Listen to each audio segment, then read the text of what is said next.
之前講過咧，喺呢個菜場度種咗有4棵絲瓜嘅，咁而家發現咧有好多絲瓜 BB 啊嗱，係咪啊？咁我發現咁今日咧仲有好多絲瓜花、絲瓜 BB 啊，咁今日個棚咧又加大咗，係咯。咁我見到佢咁多絲瓜 BB，今日諗住又影一下佢啦，咁咯。呢個係今日加多呢個嚟，呢一棵唔知會唔會死？呢個好似有啲黃，我見啲葉黃。今日加過啲肥落去，你睇下。咁又加過個棚，又加高咗佢，係咯，有好多絲瓜 BB。咁係咯，太多啦，唔可以人工授粉啦，等佢自己長得幾多得幾多啦嗱，係咪啊？呢度呢個絲瓜 BB， 今日加多好多繩落去，即係咁咯。4棵好大啊！之前種就2、3棵，嗱今日有啲好似唔夠營養咁，好似想死，咁我所以唔知係咪唔夠營養，今日喳林加翻啲肥落去。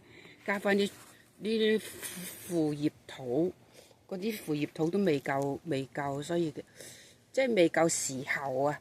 咁就加多啲牛屎，呢啲係咯，牛屎肥唔係牛屎肥，喺撈市買㗎。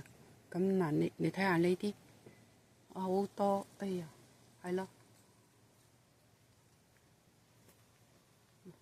真係好多嗰個絲瓜 BB， 我見嗱呢個棚咧就係由呢度咁一路跳過去隔離個菜場嘅，咁今日又加咗好多條繩落去，不過啲絲瓜就好輕嘅，係啦，咁所以輕嘅。你睇下，我今早發現哇，乜多咗咁多絲瓜嘅，呢個係絲瓜，係咯，呢個係啦，放喺底下。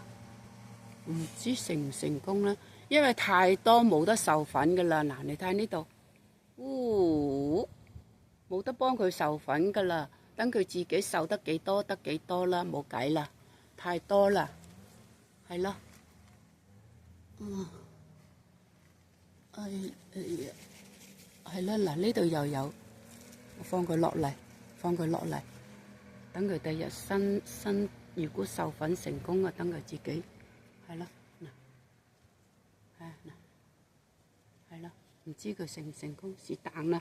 原來真係好多，係咯，仲有一個好似可能唔夠營養，好似想死咁，亦發現有一棵咁，所以今日就加多啲肥，加多啲泥，咁啊跟住就將個棚啊加固，加多幾條繩，係咯，睇睇佢 O 唔 OK，唔 OK 都冇計啦。